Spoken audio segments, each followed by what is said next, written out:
pada hari ini ada baiknya kita berdoa terlebih dahulu. Berdoa dimulai.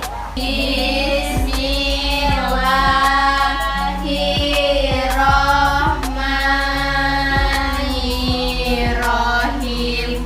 Alhamdulillahirabbil alamin. Ar-Rahmanirrahim. Maliki yaumiddin. Iyyaka na'budu wa iyyaka nasta'in. Ihdinas siratal mustaqim. Siratal ladzina an'amta 'alaihim ghairil maghdubi 'alaihim waladdallin. Amin. Berdoa selesai. Oke, sebelum memulai pelajaran, Ibu absen terlebih dahulu ya. Audi Marsyanda Beramau, Hadir, Bu. Febi Rahmaputri, Hadir, Bu. Rismawati, Hadir, Bu. Oktaviani Putrisari, Hadir, Bu. Putri Lestari, Hadir, Bu. Siti Nurrahma. Hadir, Bu.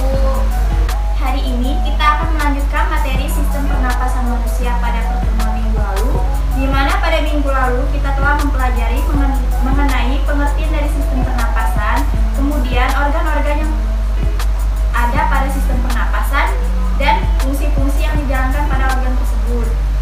Nah, pada hari ini kita akan membahas bagaimana mekanisme dari sistem pernapasan ini, kemudian apa saja penyakit-penyakit yang bisa menyerang sistem pernapasan kita, dan upaya menjaga kesehatan sistem pernapasan kita. Sebelum Ibu menjelaskan materi pada hari ini, apakah ada yang masih ingat apa saja organ-organ yang terdapat pada sistem pernapasan? Hidung, alveolus, Bu. Paru, trakea. Oke, bagus. Nah, tentunya organ-organ tersebut memiliki fungsinya masing-masing. Minggu lalu sudah Ibu jelaskan apa saja fungsi-fungsi organnya. Sekarang Ibu akan menjelaskan bagaimana sistem pernapasan manusia.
Selama respirasi, udara dari atmosfer dihirup ke dalam tubuh melalui lubang hidung yang disebut dengan inspirasi.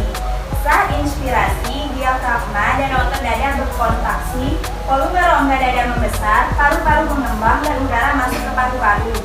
Oksigen yang dihirup kemudian dibawa ke jantung dan seluruh tubuh oleh darah. Sedangkan untuk proses ekspirasi, udara yang memiliki banyak karbon dioksida dilepaskan kembali melalui lubang hidung. Saat ekspirasi, diafragma dan otot dada berrelaksasi, volume rongga dada kembali normal dan udara keluar dari paru-paru. Karbon dioksida dikeluarkan lewat tenggorokan dan berakhir di rongga hidung. Dalam mekanisme pernapasan ini memerlukan kerjasama antar otot tulang rusuk, diafragma, otot dada, dan otot perut. Adapun pernapasan ini dibedakan menjadi dua, yaitu pernapasan dada dan pernapasan perut. Yang pertama ada pernapasan dada, terjadi akibat dari kontraksi dan relaksasi otot karena tulang rusuk dan tulang dada, di mana untuk mekanisme inspirasi dan ekspirasinya yaitu yang pertama inspirasi inspirasi, rongga dada mengembang, volume paru-paru membesar, dan tekanan mengecil sehingga udara dari luar masuk ke dalam paru-paru agar tekanan dalam paru-paru dan udara luar sama. Yang kedua ada ekspirasi, di mana otot antar tulang rusuk relaksasi, rongga dada mengempis kembali ke semula, tekanan dalam paru-paru membesar, volume paru-paru mengecil. Hal ini menyebabkan tekanan udara dalam paru-paru lebih besar dibandingkan tekanan udara luar sehingga udara keluar. Kemudian ada pernapasan perut. Pernapasan perut terjadi akibat kontraksi dan relaksasi diafragma dan otot perut. Adapun untuk mekanisme inspirasi dan ekspirasi pada pernapasan perut, yaitu yang pertama inspirasi, di mana otot perut berkontraksi, diafragma mendatar, rongga dada membesar, tekanan dalam paru-paru mengembang, volume paru-paru membesar, udara dari luar masuk ke dalam. Kemudian ekspirasi, di mana otot perut relaksasi, diafragma melengkung, rongga dada mengecil, paru-paru mengempis, tekanan besar, volume mengecil, dan udara keluar. Ya, Sampai sini paham atau ada yang ingin kalian tanyakan? paham Bu. Oke, selanjutnya kita akan membahas mengenai penyakit-penyakit apa saja yang bisa mengganggu sistem pernapasan kita. Kemudian upaya apa yang perlu kita lakukan untuk menjaga kesehatan sistem pernapasan kita. Apa ada yang tahu apa saja penyakit yang bisa menyerang kesehatan pernapasan kita? Nah, Oke, jawaban kalian semua betul. Penyakit yang bisa menyerang kesehatan pernapasan kita, yang pertama ada influenza, kemudian kanker paru-paru, lalu tuberkulosis atau TBC, kemudian asma, kemudian laryngitis, bronkitis.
Jadi, penyakit yang bisa menyerang kesehatan pernapasan kita, yang pertama ada influenza.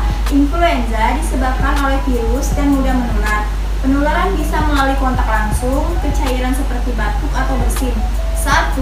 Hidung dipenuhi lendir sehingga mengganggu pernapasan. Kemudian ada asma. Pasti kalian semua sudah familiar dengan istilah asma. Asma adalah penyakit yang terjadi karena penyempitan saluran pernapasan yang disebabkan alergi terhadap debu, bulu, serangga kecil, ataupun rambut. Penyakit ini dapat muncul kembali jika suhu lingkungan terlalu dingin atau ketika penderita mengalami masalah psikologis. Kemudian ada kanker paru-paru. Penyakit yang berbahaya karena disebabkan sel kanker yang tumbuh di paru-paru. Bila dibiarkan, sel kanker dapat menyerang bagian tubuh lain. Kanker paru-paru juga disebabkan karena kebiasaan buruk seperti merokok, menghirup asap kendaraan, minum minuman beralkohol, dan kebiasaan tidak sehat lainnya. Kemudian ada tuberkulosis atau TBC, penyakit yang disebabkan oleh bakteri Mycobacterium tuberculosis, menyerang paru-paru dan menimbulkan bintil-bintil pada dinding alveolus sehingga menyebabkan proses difusi oksigen terganggu. Penderita TBC juga sering mengalami batuk darah. Kemudian ada laryngitis. Penderita ini mengalami peradangan yang terjadi di laring atau pangkal tenggorokan karena infeksi bakteri, virus, atau jamur. Selain laryngitis ada juga bronkitis, gangguan pada cabang trakea atau bronkus akibat infeksi yang menyebabkan penderita menghasilkan lendir yang menyumbat bronkus sehingga dapat membuat sesak napas. Agar sistem pernapasan kita tetap sehat, kita perlu menjaganya dengan berbagai cara seperti tidak merokok. Kebiasaan yang paling banyak menyebabkan kerusakan organ pernapasan adalah merokok. Jadi salah satu cara menjaga organ pernapasan yang paling efektif adalah tidak merokok. Yang kedua, dengan rutin berolahraga. Rutin berolahraga adalah cara menjaga organ pernapasan yang sangat efektif. Sebab dengan aktif bergerak, sirkulasi di tubuh akan berjalan dengan lancar. Dengan begitu, organ pernapasan terutama paru-paru akan selalu terjaga kesehatannya. Kemudian, minum banyak air putih. Banyak minum air putih adalah salah satu cara menjaga organ pernapasan paling sederhana. Dengan banyak minum air putih, mukus atau lendir yang setiap harinya menumpuk di saluran pernapasan akan mudah larut sehingga tidak menyumbat maupun menimbulkan gejala gangguan pernapasan. Kemudian, menghindari paparan polusi. Terus-menerus terpapar polusi bisa membuat organ pernapasan terutama paru-paru terganggu. Ingat, polusi bukan hanya asap kendaraan, melainkan ada juga asap rokok, asap pabrik, hingga bahan kimia yang terlepas ke udara juga bisa merusak sistem pernapasan. Setelah kalian mengetahui pengertian sistem pernapasan, organ dan fungsi dari sistem pernapasan, kemudian bagaimana mekanisme terjadinya sistem pernapasan pada manusia, serta penyakit yang menyerang sistem pernapasan dan upaya penjaganya, di sini Ibu sudah menyiapkan kuis buat kalian berupa TTS. Di dalam TTS ini terdapat beberapa soal mendatar dan menurun.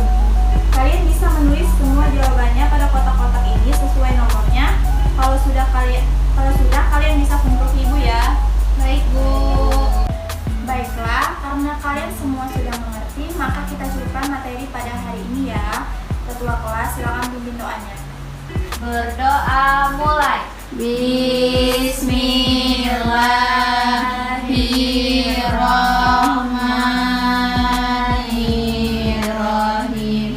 Wal asri innal insana lafi khusri illal ladzina amanu wa amilus solihati wa tawasau bil haq wa tawasau bis sabr. Shadaqallahul azim. Berdoa selesai. Sikap beri salam. Assalamualaikum warahmatullahi wabarakatuh.